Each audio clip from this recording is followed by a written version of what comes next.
Stevens back for Bork. Bork walks, moves. Neely score! A beautiful hat trick for Cam Neely as he puts the backhander away. What a wonderful way for Cam Neely to start his career in the Fleet Center. All right, and we're so pleased to be joined by Cam Neely on set. Cam, thank you so much for taking the time out of your busy schedule. You know we're celebrating Garden Party and Garden Week, so what are your memories of that hat trick at the first game at the Garden? Well, actually, my goal was to score the first goal in the building, but that didn't happen. I think Sandy Moger got it, but I was happy to get the first hat trick, that's for sure. Yeah, absolutely. I'm sure the place went crazy. Yeah, so you had not a bad career when you were playing here. In fact, so not bad you had your number retired. And we have another jersey retirement sweater coming up, so it's relevant to ask you, what do you remember of that night and how much you're looking forward to Chara's? It's hard to explain as an athlete when an organization tells you they're going to retire your number. It's really quite special, to be honest with you. So for me to be able to do that with Nifty and Chara is quite an honor for me.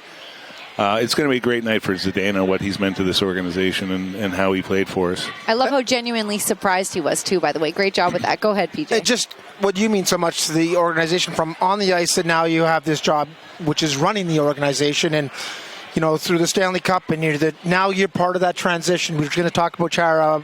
Bergeron's watching Rask, Marchand, and you've found a way to transition this, and we're having some success. What's been the secret to it? Well, I think the fact that we've had a number of players that played with Bergie and Zdeno and Brad and understood what it meant to be a Boston Bruin and the work and the commitment you have to do, not only on the ice and in the locker room, but also in the community. In this offseason, we made a conscious effort to bring some of those character-type players back. We knew what was available out in the marketplace. We knew, we could solidify our bottom six and make it a little bit more harder to play against, but also bring the character back into the locker room. I think you called it P&V. A little bit. So quotable. You're so quotable. I love it. A little piss and vinegar he wanted. Yeah, and so I know you love seeing the team win, but how much more enjoyable is it for you to see the team win with that P&V out there and the style? And it's got to make you feel like these are Boston Bruins. Well, absolutely. I mean, our pro scouting staff did a great job identifying players this past offseason. Got to give them a lot of credit. And, Don doing a good job getting these guys signed. And they all wanted to be here. This wasn't, I'm taking more money. It was like, this is where I want to play. This is what I understand Boston's all about. And this is what it means to be a Bruin. And it's been a real treat to watch this year so far. The guys have some more hockey questions for you, but I wanted to throw one in just about the neighborhood. So I joined the Bruins in 2019, and even in 6 years, I've seen a transformation about what you can do around the Garden, and that part of it being a fan experience, which I know the Jacobs family really wanted to make it the best fan experience. What about since you were playing? Well, it's pretty amazing. When I saw this building going up and the old Garden going down and having to build this one within inches of the old Garden, what they were able to accomplish, and then to turn that old Garden lot into what they did outside, it really is quite a fan experience, especially around the big games and playoff games.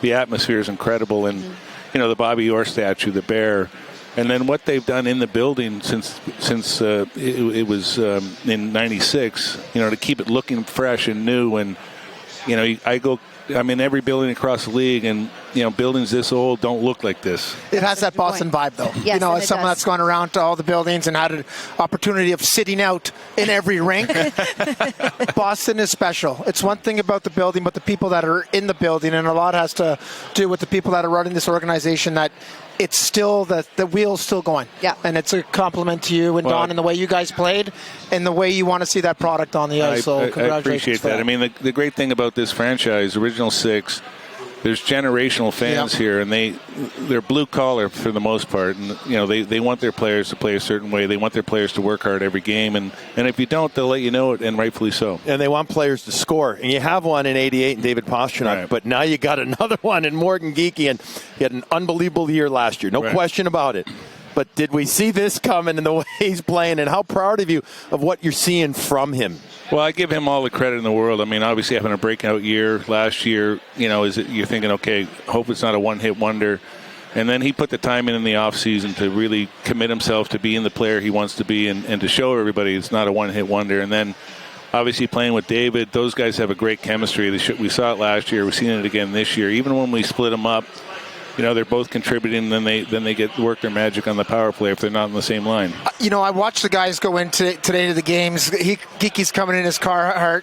Pasternak came in yesterday in his European sweatsuit, but they have swagger, and that's different. But we came in suits. Yeah.